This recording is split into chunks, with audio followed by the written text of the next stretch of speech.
culturel, génie dans le domaine religieux. Alors, rendez-vous, Génie Congo. Voilà, vous avez suivi Maman Alda Maunga Ngondankoy et sa fille Priscilla Ngondankoy Massawaba qui vont livrer le 10 juillet, donc le 10 juillet, un grand concert showbiz. Donc venez nombreux pour implorer, glorifier Dieu. Ça c'est vraiment un miracle. Maman Namona, Nzambe Abimeli Bango, Maman Namona, Wamoni Loboko Nzambe. En fait, dans l'habitude, au Sambela, Nzambe Kita, Nzambe Yaka, mais cette fois-ci, on va audible Penza. Nzambe Bena Lobeli Bango. Nzambe Aloba Beno Yokiango. C'est auto-cité aux Aramutu. Alors, Toyambi, rapidement, génie du jour. Il est avec nous. Ça fait longtemps pour réclamer qui est Mingi. Monsieur Mangalibi. Boni. Madame de Kolobo Nzambe Zali. Qui m'aide. Aujourd'hui, Tango Mingi, 62e anniversaire, c'est Kokaki. Mais, bah, toi, tu n'es au Pessima Lobate, au Lobite, au Pessima Kanicité. Lumumba Pessima Kundi, Lumumba. Au Monani Pété. Alors, tout ça, on va récapituler pour Talakaka. Tobane Masolangwa ensemble. Maintenant, il faut te faire un examen. 62 ans après, tu peux une anniversaire. C'est ça. On est face à cette réalité. Ce qui est bien, il y a Lumumba. C'est aussi un esprit. Bien qu'il y ait un esprit suprême. Il y a Kambabiso, qui est l'esprit de Dieu créateur de toutes choses. Mais parmi des personnages dans Mboka Congo, où Dieu a utilisé, tout dans des colocos la Kimpavita, tout dans des colocos la Fumu Simo Kimbangu, et tant d'autres. Et face Nango, bisi photo dans la kimia. Parce que chaque moto, il y a un endroit à utiliser qui.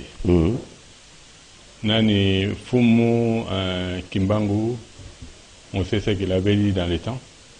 Il faut blaguer pas tout.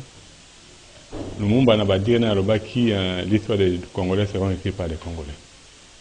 Pour dire que l'histoire de l'homme noir est vraie. Parce que les lois au bas communiquer, parce que tout le monde a bamboka wapaya. Mais c'est le coup de l'histoire et banda qui t'en ont débat comment en Afrique. Pendant qu'on sait que la civilisation est noire. Ça c'est banda en Égypte. Et que le Congo est le berceau de l'humanité. Ça c'est une grâce. Je crois que je l'ai toujours dit. On a la grâce d'avoir un président qui a les mots. Le Congo pays solution. Mais entre lui et le gouvernement, il y a un écart terrible. Parce que il y a le roi Ananda qui est président, le roi papa. Et le gouvernement a le roi la maman. Ce qui papa a le bien du Cambo, maman attendait à développer. Pour Nanda qui est en malam. Tout le monde a que les lois par rapport il y a Maloba président qui est vrai que le Congo c'est un pays solution, le Congo a la solution, mais il y a un écart entre lui et le gouvernement. Parce que les lois sont aujourd'hui tout ça l'état des lieux. Il y a 62 ans après. Un gars de France va même pas 62 ans après. La bagarre a aujourd'hui 3 ans. Pourquoi pas les années précédentes? Bon, la bagarre 3 ans pourquoi? Les loyaux, des gamins qui travaillent à 3 ans. Et les queues à 59 ans. Pas de problème. Mais toujours on va le contraire. Non, non, c'est la réalité. Moto a Ndingi Congo. Ou à Tambolaka vraiment. Je ne sais pas s'il peut me contredire.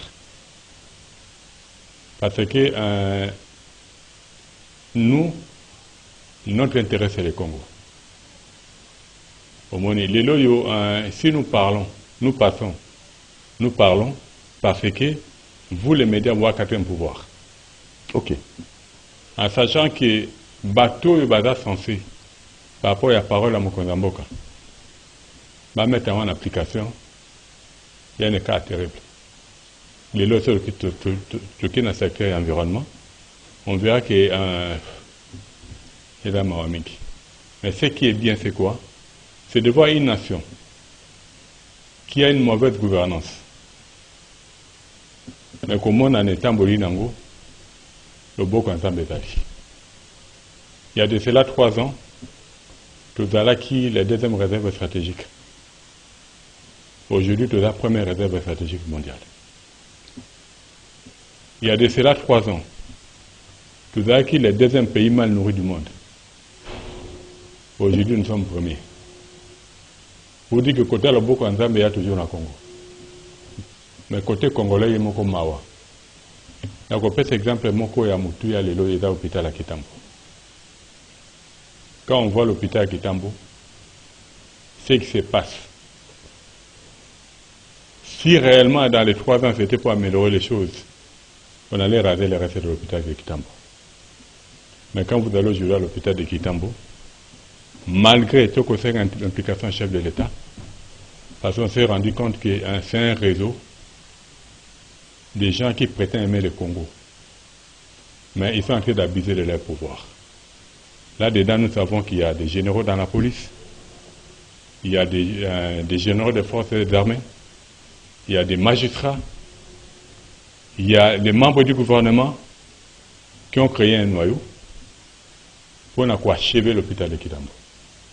Comment? Bayebi ngai, bayebi biso peut être bango. Non, il faut passer là aujourd'hui. Au moins, jamais Moussala, il y a 3 ans, le président Félix a vu pouvoir. Comment est-ce que le bateau va accompagner? Ça, la Moussa n'a pas de projecteur. N'a pas de lalak. Mais dans Moussala, à l'hôpital à Kitambo, vous allez voir la nuit, ils mettent même le projecteur et ils terminent tard. Soit dans ça, la bongo, le président avec Congo a des solutions. Pour accompagner le président, je crois les choses allaient être différentes. Les lois sont une réserve stratégique, il y a un scellé. Pareil. Tokéi n'a pas implantation de station essence. Tozika a vite province de Kijov. Puis nous devons compter les stations d'essence. Dans 59 ans, si on avait 3 stations d'essence, dans 3 ans, Oyo, comme dans 9 stations d'essence. Les nombres s'il vous plaît.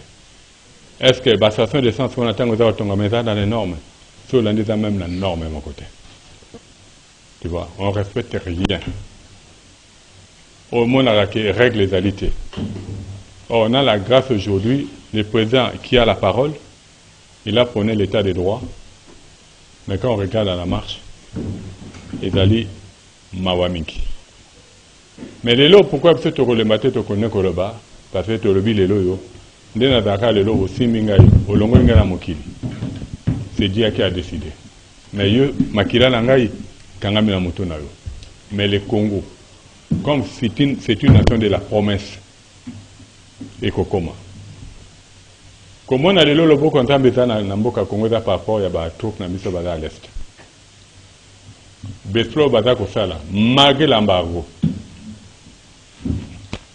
Malgré tout ce qui se passe, parce que nous savons que dans tout ça, bien que les loyaux, Namaloba, le président ne veut pas être direct, parce qu'il est en train d'utiliser la diplomatie, nous savons que l'M23 sont les Rwandais. Et que les loyaux, la solution est que le Congo, il faut déclarer guerre contre le Rwanda, malgré l'appui que le Rwanda a. Étant donné que le Congo est dans le Boko en Zambie, parce que aujourd'hui, le président rwandais, il a peur, il est agité. Est-ce que la sortie médiatique parce qu'il sait qu'il est arrivé à la fin. Et le président est là, pour NATO qui était au Bimse Nasuka, et ça, là, c'est que l'Afrique est à Kimia. En sachant que l'Afrique est dans la forme à revolver. Gâchette dans le Congo. Bateau ya kalo nzamba utilisaki. Actuellement, le Maloba na kati ya mnoko bon c'est qui est réel. Parce que l'Afrique, le Congo et les gâchettes non seulement pour l'Afrique, mais c'est aussi pour la planète. C'est pas pour rien nous sommes les réserves stratégiques mondiales. Très bien, M. Mangalibi, 62 ans après, mais il y a le Bito Lubami 3 ans après, parce que il y a un salami bilan à 3 ans où tu as rapidement notre génie du jour, hein, M. Ernest, au P à côté de Samakanisi, parce que tu as dit que ça va génie, au Samakanisi, pour moi, qu'on a besoin de redécollage dans le secteur presque nyoso moto au secteur oyo ya moni aza vraiment makanisi. Monsieur Ernest, bonjour.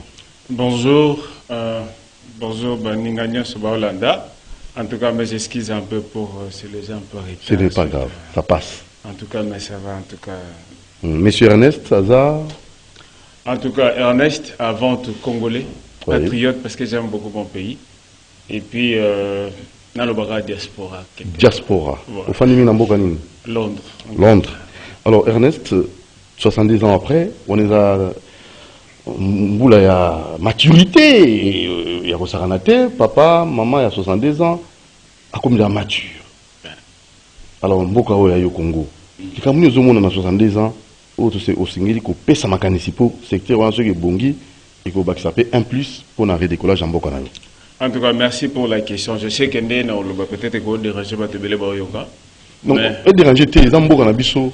C'est parce que vous avez moins vérité.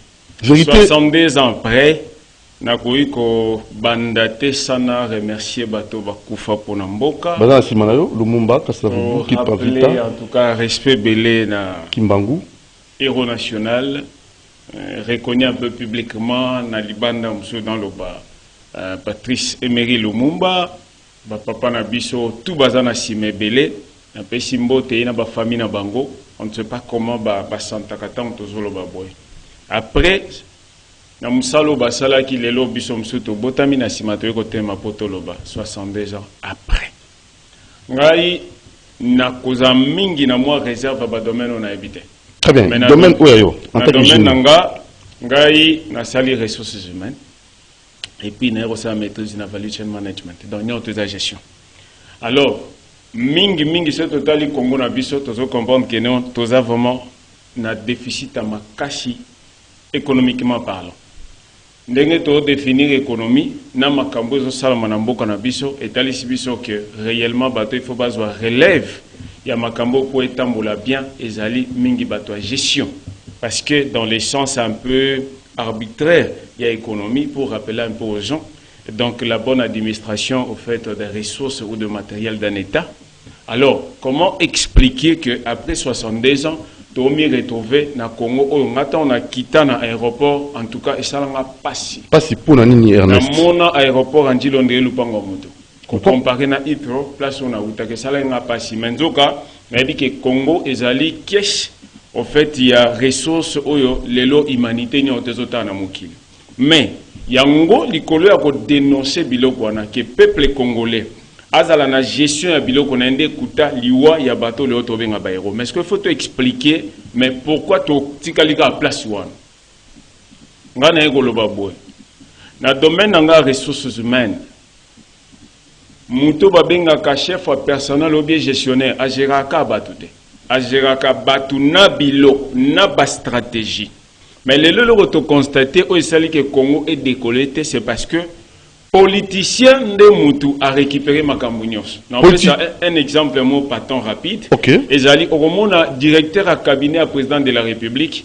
Moutou asa na politique. Par exemple, Nengezali qui na président ya INC na respectable belé Vital Kamerhe, Nathalie. Mais yende ni a ko gérer batou, a ko gérer mbongo, a ko gérer na ba stratégie pendant ya domaine na été. Kende na ba ministère belé, mona ba directeur de cabinet belé, bazali kaka batu ya ba parti politique emsu ba juriste. Mais au moni place pour mesa, auto mona ba juriste à Congo bazalaka. Au sol ngo bela constitution il faut à juriste. Il faut à la paix juriste oyoyo a sali classe wana pose à la constitutionnaliste comme dit le professeur Mbata. Bon seconde ni bon ba gérer makambo bon ba yebite. Et ça la passe. Yango to mona to comme un problème au ya gestion en tout cas ça blesse mais pour nanga to bando matamwa muke ezo senga boy parce que moi je préfère beaucoup plus ne pas seulement analyser mais donner aussi des propositions. C'est ça Génie Congo solution proposition. OK na proposition liboso eza boy na mboka nyonso ata bozana bozwi muto a représenter mboka na c'est l'homme congolais. Or, ce qui n'est pas la logique, c'est que a géré biloko. Mais ce qui est un problème, alors comment on a géré biloko à Zanamote. Alors, ce mutu ce qu'on a un problème, place ni ba recadrer mutu ana ils ont un centre d'éducation, na ba classe inde to lobakana ba université. Ce que tu peux constater que professeur o ifa tangisha alongwe mutu o azo traiter ba problème na molili mais professeur yepe na végétarien abimi. Na politique. Na politique. Ngapo na nga je propose ndeza kana ba mboka mususu. OK. Ba professeur bazalaka ya kobatama ba elaka bango ba problème. Bango sikonde ba étudier ba pesi ba solution. Tombo pesa ba solution wana. Na bato bango ba ebi comme ba expert, ba oya siko po ba pesa solution ya ndenge likambwane fe salema. Ba politicien bazalaka nde ba porte-parole ya mayele oyo ba professeur ba bimisi. Na pesa exemple moko tant tozaki na mamba Covid. Ezaki ba professeur nde na poto ba kotaka pour ba bimisa ba mesure to benga ki circonstancielle et pour y article la structurelle au lele komi pour na voyager vaccin bilo moya bon. C'était seulement ba premier ministre na biso na bande ntunde to ke mona ke ba komi koloba makambo wana lokola bon biso to décider mais avant to bande ko décider mais o ya biso na Congo C'est le contraire. c'est le contraire total. D'ailleurs nga kutu na banda ko tambola ngomso na zo kusa mutu ka exemple ma novali nous avons une parenthèse je vais fermer vite.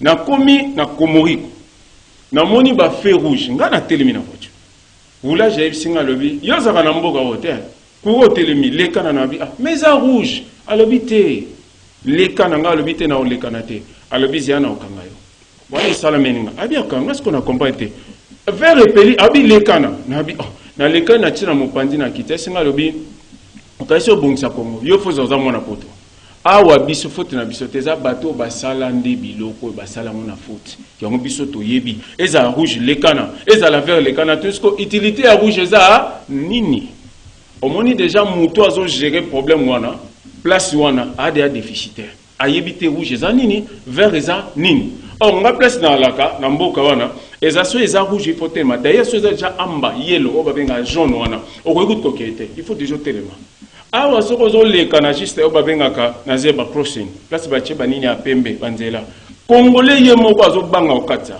azo zela chauffeur wana leka chauffeur pe o amoni muto okata zo bana ko boma yo za so bomunte na zoya nzoka na loi eza so muto otambo place wana ata yo bande ko ya na voiture yo ko kete faut zela ata zo tambola malembe yo ko leka na te. Or politicien aza muto a rappeler muto en ordre comment makambo il faut etambola ba loi na ba makambo o bato moyele basalaki mais on retrouve na université à lelo bato ba gérer ba parti politique bangonde bazui ba diplôme à lokuta et puis ba monique kuna salaire malamu ezate ba nini ba ko koma directeur de cabinet ba ko koma bato tout surtout moni bango nyonso tout awa lelo siko na université nani atikali aboti yango ko mona na temps ya Mobutu bato minga chaki ba ministre bazaki bato bazaki ba universitaire na poto papa na biso bali yaou ba bomboko on a vu quand même moi changement au monde papa Tshisekedi ba lo ba français ateza na diction mo ya makasité mais en faute té mais zo lelo mutashi c'est classe de licencié et ça passe congolais lelo a évalué ka muta ma ele po lo bi français c'est qu'on na kamwa très complexe or ceux qui na France ngana lo ba anglais ba respecter ndenga siko mbwa oya lo ba français na ayoka ka français na Paris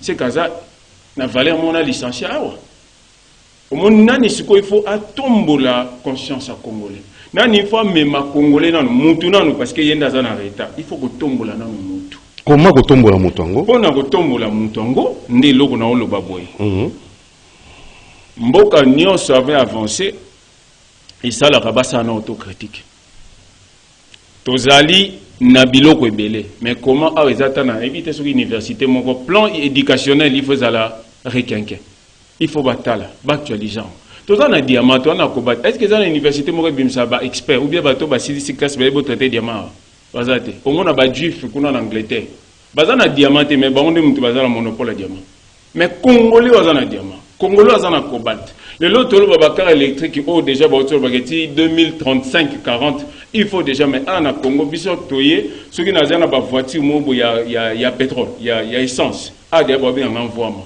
mais ce que mitu kana toya ko boire ngo awa na ole kana na mo na pas même ba ocha ba charge électrique pour na ba voiture to sukandeni na 2050 donc tout gérer sans que ça la prévention sans projection et avenir ils doivent être proactifs c'est-à-dire ba mo na liboso nga pona nga je propose ceci parce que au moni ata makambo ba élection to ça là électorat commis nango batumo bakunda nango ka ba bibembe ba bande ko ba député ba teninga rigueur. J'explique aussi ce qui mutada député pour na chité na banine député na poto aza mutu oyo po bango tuna bastel bono bana bazana na poto balimbisation na exemple ya poto mo na mabete ate lamba sikale na Kinshasa ole mutata la qualité ole ba e uti Turquie donc kombo a poto e bando remplacer na valeur lamba. C'est-à-dire que tu prends exemple pour te na mabete na bato wana nyonso tout banda muna bango soka leki na plateau azo lobele la bato une fois comme élu député et si la soutien na profiter na pesa mbote na ndeko Christelle Vanga wana to banda se bien makasi na poto na iba ta voyage toi ça kaka asa les gars qui une émission moko émission moko comme un peu teintée ya bato ba bonga il faut tout la vérité bandeko ba Daniel Chafou bandeko ba Eliezer wana ozo sentir que bazolo ba wa mais ba mapango commencer un méchant muto kotate moi si ba na msupe na Canada elinko lakisa que place au yozolala eza place trésor na famille eza place trésor na so là si bon a protection que bi poto ndezabé yom to voyage yaka kolobela ka peuple congolais député salani député nanga na poto aza muto azo gérer balabala nanga so na na problème andako na problème mai na moni ke ba traiter ngo bien te ngana okendo kutana ye atsa ki azate azana cabinet na ezala wana na député wana neti par exemple ya poto il faut au moins na charge ya 25 avenues na ba quartier ce qui problème ezana yondo okende pa na ye bango nde mutu ba okomela emso na problème passeport ne gumela ki malgré landé banzela musu bonde ba okomela ministre comment mutu oyo ya circonscription na biso a umeli na dossier na ebo nde na sima bango ba kolandisa balobi bon tala tokoma ki tala preuve que basala ki boy soki bango basali bango te biso nde to kolandela c'est par ba élément wana nde sala kasko député comment fort kwa loba siko na tuni ba député awo ba voter na matete ya kinoko na makamba est-ce que ça député to za visiter na makamba mais bon yambe na plateau benge député aza député pour na assemblée aza député pour la provinciale, aza député pour la dossier au bomba qui n'a na ba compagnie, avec au dénoncer. Toi aza député pour avoir soin à peuple ou aza quartier va voter. C'est comme après, ba ko somba ba polo. Na ba ma papa ande okunda bibembe. Si ko soy député mo na frère na okunda bibembe. Wa bi développement mboka. Alors, pour na to bongisa, ezabo. Congolais depuis bandi ko lia mbongo. Il y a député mbonga muta bonga échanger en vie na hote et loko zo senga na congolais banda lelo mutu oyo mona ina balabala oyo kumisa ka bonga banda de ko mona kende moyibi numéro 1 parce que nda ko mi buro na yo comment na te mutu ka tamba nango d'ailleurs za mutu ka leta eza ya yo il faut banda ko zwana no o zwana conscience yo tala ki aleki ngati na makila za nango za rouge. Papa, au nationalité na poto, ba peso etenya mabelete. Mais tika na biso malgré ki potongo, mais so ngana kena mboka na ngakuna na Équateur, ba reconnaître na kombo koko na biso. Ata na bilanga ya pamba, bango bato aboye. Mais sanga na poto, obotami na poto sali 40 na poto. Oza na langue ni. Ato umeli ba benga biso ka ba black, ba noir. Omoni passer zo sala ngande ya ngwana. Na baningo to tangna ba to sisi kas batuna nga o sanina bis bango se ba yebwe tan ba o sali bien. Pourquoi Congo na passe ba banda na parlement au lieu loué utare pa na bango batuna peuple biso toza bato to telemaki pona Minerva le matate tuition fees na London et matate to buka na bani to lobi bato ba buka te zaki mabe. Mais tout télémélange, ils ont un parlementaire. Ba professeur ba bima. La politique. Est-ce que ba kozunga na nous te pour ba traiter le ba problème. Na na traiter pour ma Ebola.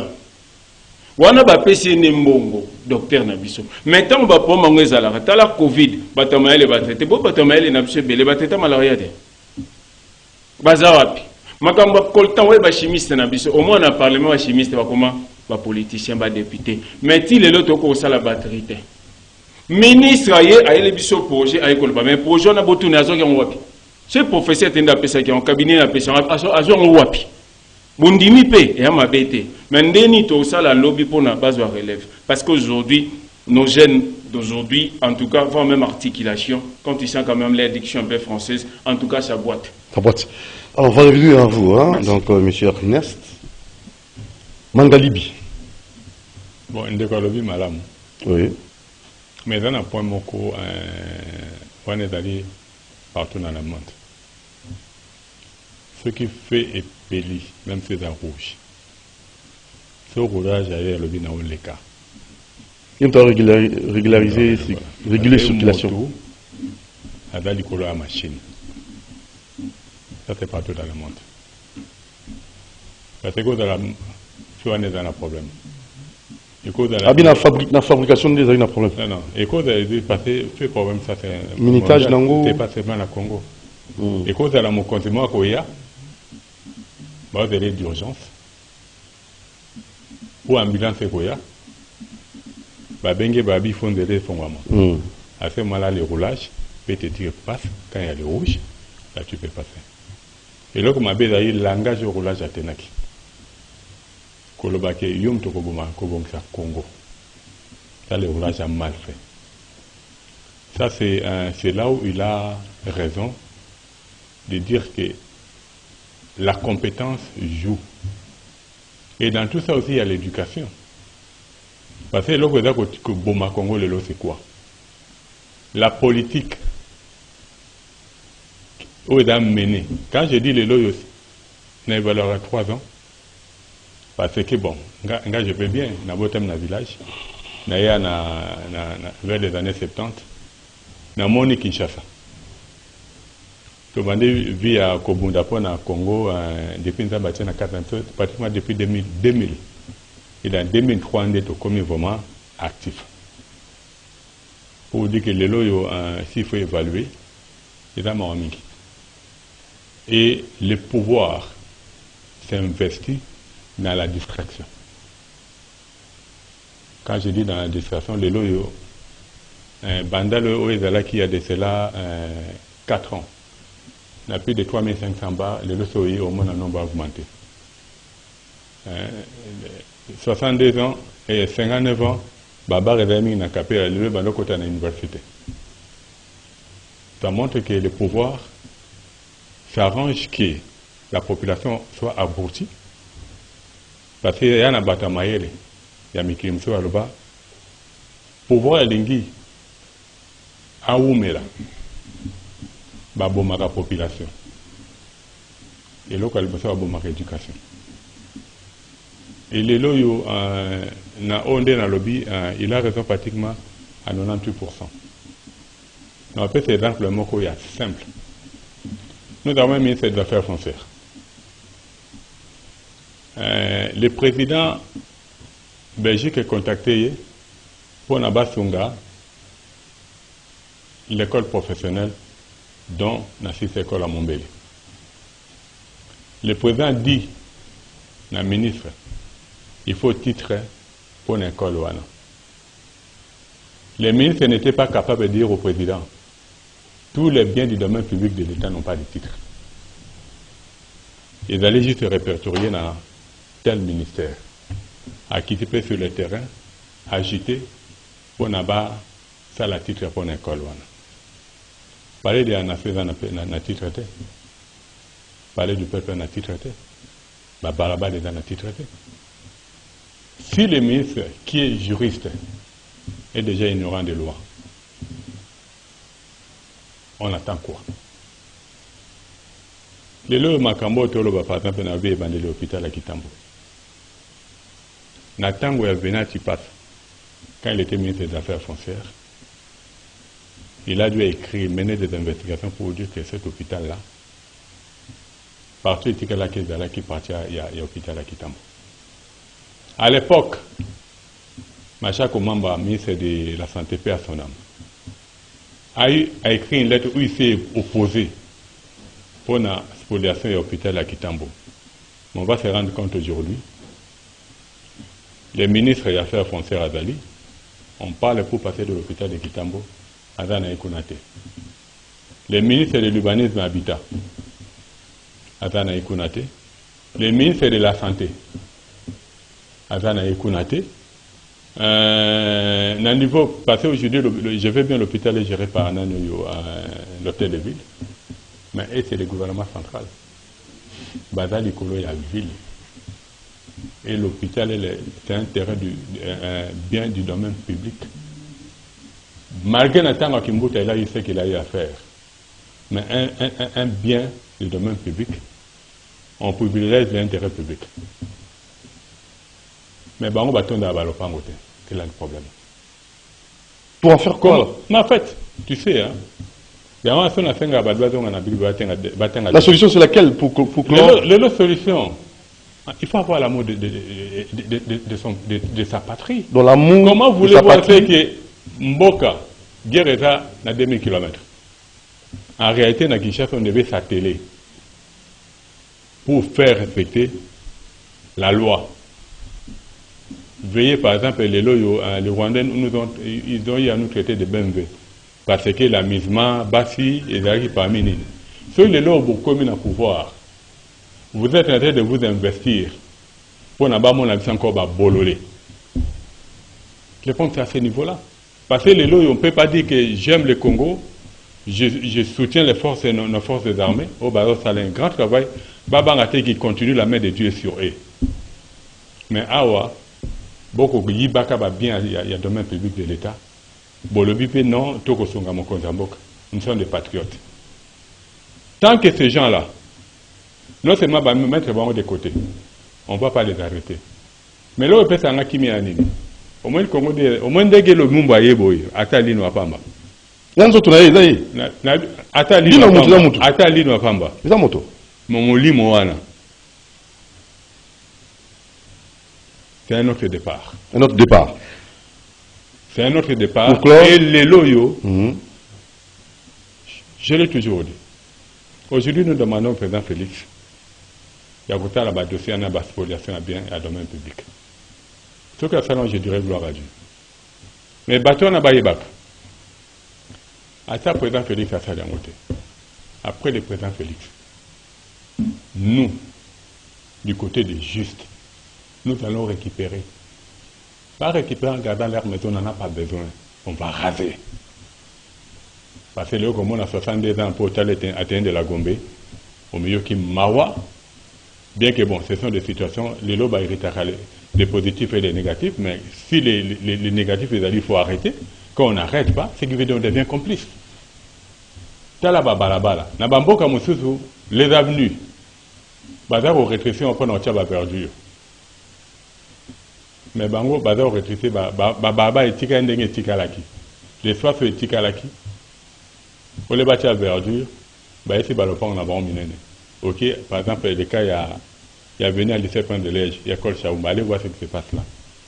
Ok, les loyaux, tu sais, chaque fois que je passe là, en avenue Oya, d'un côté, en face, il y a concession, il y a Nino Bellevue. Balopang mi balé d'Aliwana, bendité na balabala, protéger un gauche, mais quelque part là.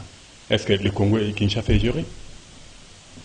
Donc, il y a tellement des abus, mais je bénis Dieu, parce que l'assurance qu'il a mis en nous, parce que le Congo, que l'on veut ou pas, va jouer son rôle. Il y a un bateau, va continuer. Va continuer. Ok. Va persévérer, parce que la victoire est de notre côté. Juste. Alors, Ernest, pour clore, je ne sais pas, peut-être on aura un autre numéro prochainement. En tout cas, Bolim Bisangana moi, Makambo Papa Nangalobi. À lobby rouge, ça s'est fait aussi, bon voilà, je comprends, mais... Dans la canette d'urgence, bon, oui, c'est nous ici, c'est... Nabaka ya bon, mais bien, mais tout cas, sonité, il y a que ça l'autocritique, il y a que le Congo, parce qu'ici, on est Congolais. Ce qui au yoki docteur soni na maladie, à retraiter au bien. Roulage à Zawana, à ce moment, on a battu un moto, sans casque. À régulariser ou bien à réguler. Ce qui fait un problème, bah on tique pour la et la sauter. Et local bosse bah ça ni bah suspendre.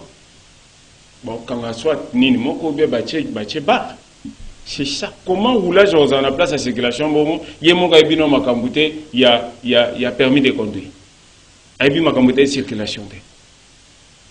tout le monde a comme ça na ko kolobate ba roulage ba comment il va déjà kata moniter sur PC vidéo ils a 500 la vidéo ils a 1000 ils a sur combien. Est-ce que c'est ça? C'est pas ça, c'est pas bon. Voilà. Au lobby likambo il y a guerre na musika te guerre ils na musika te guerre où il y a musika de massa guerre ils na Congo. Tant yozo mona bato moto. Je crois que tu m'as mal compris. Quand je dis guerre na musika, je dis on est en train de mener la guerre à l'est. Agression. Mais cela ne veut pas dire que na Kinshasa, Tout fanda. tout vivre la vie qu'on est en train de mener. Donc on doit C'est les participer. désordres qui continuent à s'accroître na Kinshasa et demeurer. Je comprends. Mais cette guerre-là, ça concerne nous tous. Je comprends. Pour moi, c'est tout le bana TV. Vous en avez raison. Mais ça, ouais, musuni anzo. Mutumso au katanila kota manzaka. Tanga okolambango. Gwa yoga mabe olobani. Nzoko ngwa zakani mabe. Est-ce que le Cambo le bi congolais toi kota musuni? Yango na préféré na loba kota manzaka. C'est bon. C'est-à-dire guerre ya Congo et bandi awa makasi entre Congolais. Po ezo sala mabe. Ah na profité na yebisa bandeko yo ba monaka na ka ba philosophe na ba okipete. Tala bato moto bazo créer à tosi pas même au beko. Il faut qu'il y ait à créer une telle année. Guerre en soi et banano philosophiquement et l'ingol ba ke moto azo to c'est sous ba norme. Au monde a bon et mon quand même place mo boy. Ba chauffeur ba komi ba tout en ana moninga msu pour aller qui sata moto te. Bato moto ana petu ba ondo comme belé mu comme si ba fanda ba biso to kangi baba o ba mitu kele kate. Bah ça là on déjà. Merci déjà. Au monde que guerre on a ma Kinshasa c'est ça déjà. Mais peuple congolais zo mona kaka. Bana basi ba ko appuyer ba on ba ndeko za basi po ba ondo ba linga moto. Ba za mo rapide na nzela wana. Sikoyo. Batu oyoyo bazali ba investissa na ba moto. Ba oya ko pesa bango makasi. Un moto fandi bo ka moto na 3 motos 4 motos. Et ça, c'est quoi guerre, il y a au Wanande comment armée mobimba, ou ko bundisa, ba vrai militaire. Guerre na biso na ba yan lobby. O lingo ba santé militaire. O ba ola biso aussi même ndo ki bino pe bozo ko sa biso papa na biso ba journaliste. Bo che soda simita mundu ki munene na fo. Mentala soda tenine. Ngana okake police somba tenir moko. Na masolo na yoka. Kwa bi makito. C'est la vérité. O moni sa passe biloko wana. Mutu ande wana so akangio. Abiboye penda akoleka te donc kimutema mabe na de guerre yango siko soki photo matisa Congo après 62 ans to mone loko na to bimisa bango tende bato pasi po ikome bima bongo tie ya koma ke so ikanga pe na mi retrouver na place wana na yiba na sanini na kende ba compte l'état ezo seni à plan siko soki to lingi to sala makambu ndenge sengeli pour le moment pour automate moi je propose ceci. Congolais a connu que la rame côté parce que ta Bible lobi nature ya homo ezote ya binote et ça bilo comme ça de nature ngai nazoya tant et comme que na kota moi na boaka bonbon na bande ko lieza te na tena poche na kokate bonbon Congolais zolianga na mona ba pou de banane a boaka na nzele et ça m'a passé au mona moi nostalgie na papa na biso zo ba Athénée. Et puis ça se passe dans la vidéo, bah viens à ce moment là, le cas Athénée zalaka ningi zalaka. Pour ni Athénée on va ko changer on te comme appelle na mode alelo. Bah on va tout tanga na Athénée na bazaka na makasi au sala ba téléphone alelo. Ozomo na congolaise a simbi téléphone o ya lelo mais aza pas même na email wana. Aza ne kana ba photo. Et puis ba photo ngo ya lelo comme grave parce que bikende na bimi kitoko lelo et loko monter garantie nga après une semaine on s'est sous lambao. Il faut na kanga.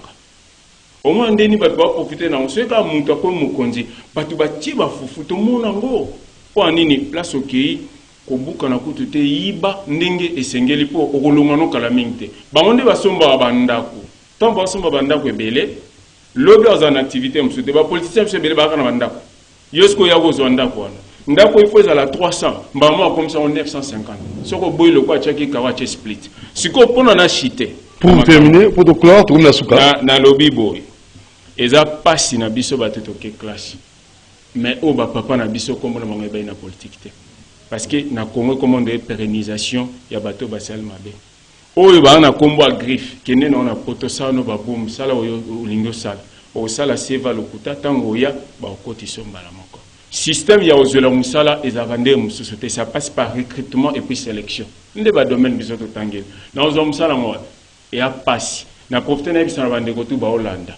Chapeauté bolanda pe basuki na bisote. Na yaki na sali lettre na proposé na ministre Liaou.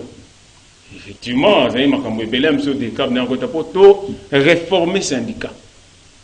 Syndicat eza bongoté. Na makambo esalama na Tony Blair na onga na yebeza que ceux qui va suspendre mutu na musala mabe. Mutu na peut-être aza membre ya syndicat ya on a traité. Mais yo suspendre mutu illégalement. Mutu na recours pour na batora na. Il faut un syndicat monsieur za libanda. Pour mutu soka à s'affilier na ngodi asali adhésion. Peut-être na fin du mois bakata ga na mbone ba futaka a contribuer à $3. Ce suppose il y a eu problème. Na $3 na wana nde biso to yesi. To landeli siko tango ko sambisa ebise photo zala po yo sinise ba papier sengite mabeni ni mutu asali est-ce que atosi boitete yo longoli mabe il faut beaucoup foutre. Alors vous proposez quoi? Alors ma politique na lobby nani ministre excellence ministre Liaoute mais bato baza paiement ata la projet lobby amena projet biso to mi retrouver te to liande mais on va se comprendre te projet za no makamaye et pour na mboka et sunga batu nyonso tout mais yo tout no ngolian oh non réfère le Congo soko sali comme ça biso to mi retrouver place moko nde wana siko na okendo ti okuta pas ministre pour ministre validé na boy non ndako mais quand on compte ça pour la deuxième fois na okot ça té parce que Minerva lo nga ba futelenga na ona zoka bourse na poto na ko so mo bendako na kenda ite pona brada ngona bato ba sa ba aventure ndengwana ba ba lingi bato ba ye to na ba pantalon minene na sa ba aventure na ko sa on wana ko sa femme na so siko eloko ni photo sala pour le moment soko ki na ba entreprise minene ba DG ba ngonyo surtout ba zo so ba personne selon ba quota politique ça ne peut pas se faire na yebisi bango ke na ba parti politique nde bato mayelo ba hotel misa Congo et bon bato ba sa parti politique te me baza ba pasteur ndemba mon a profité pour na ba ka frère bande ko place bozali muto ba nommé na frère lelo kiyimpu kinyonso azala homme de mèche muto abande pe ko sala pendant que Kiko était là na yebisi so ezana batu oyo basala ba aventure na masolo na yo ki lo kwa tata wana zate ezala terrible o balobaka azana moi ser na ye moko boye moi si na ye moko boye aya na epe wana moi si na zaka pendant réunion aya fongoli ebo azuba mbongo non ça reste à vérifier hein. Ça reste à vérifier. On a le week-end baye bisinga et l'ingol batega eza solo mais a solliciter peu batu. Alors maintenant vous voulez quoi? Si qu'on a pour na aux à l'intérimaire, il faut à l'actif. Il y a ça la kati alongwa na OGFM mazwa aza retraité. Aza na 74 ans. On a loi ya Congo na ba statut OGFM pour na o ba engagé au sala lokola directeur faut à des 60-65 ans. Retraite bande 65 ans. Aza déjà prêt en gros. 74 ans, c'est que OGFM comme nous avons préparé des Okunda Batou. N'a pas makambo ngo siko bi muto a signé biloko wana. 3 fois intérimaire na kati wana za ministre. Na respectera monsieur Chéribon Kenema. Kasi so yo que tu sens l'éloquence. Mais quand vous savez faire comme les ministres, tel ngeza na moi bien. Tango komita ba pom na yebi ke za rapena ma msuba injonction sala kaka. Abimi mabe Nathalie bato balobela ensemble bande kuna biso ba onyema bazama yele belé mais pour nani ba omona ba visa procédure hote ça fait mal oyebi pour nani parce que oya yewana akoki kondima asala na makambo ya lingi po ayebi ke lobby soka okenda keneneza pomte mais oya sali bien oyo tour de canton non je fais mes araka de non ezalate natamba ki kona bataki fou le commission salozo ba ke conteneur na nge uta ki boye ezo ya bonga na lo bango parce que to ya kana banzela na biloko na biso so ki bo contrôler biloko na bino bien ta partie ya wana o je femme des fois ba yene mtaye ba biloko to ezo ya BGD après abandisco ko tshela bino ba fisco à partir déjà ceux qui bozana tour de contrôle te ba ko yiba bino ba conteneur ata 25 ata 3000 et comme a passé au que loko de potinda yo cette agence na ba benyo aza moyibi nzoka ba yibi yango bandakala ezaki toko est-ce que muto ay ko sala makambo bien pendant 3 mois Lems Kamwanya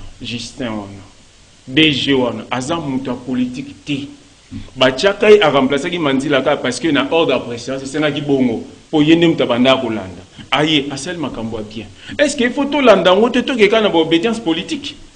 Voilà, merci Ernest. Merci Mangalibi. Tout en fait. Merci à toute l'équipe. Congo, 70 ans après, tout Bundapo et Kendeli Bosso. Tout le monde vous aime. Ciao. À la prochaine. Bonjour, Baba Génie, Nakati Ambo Kanabiso, Génie Congo.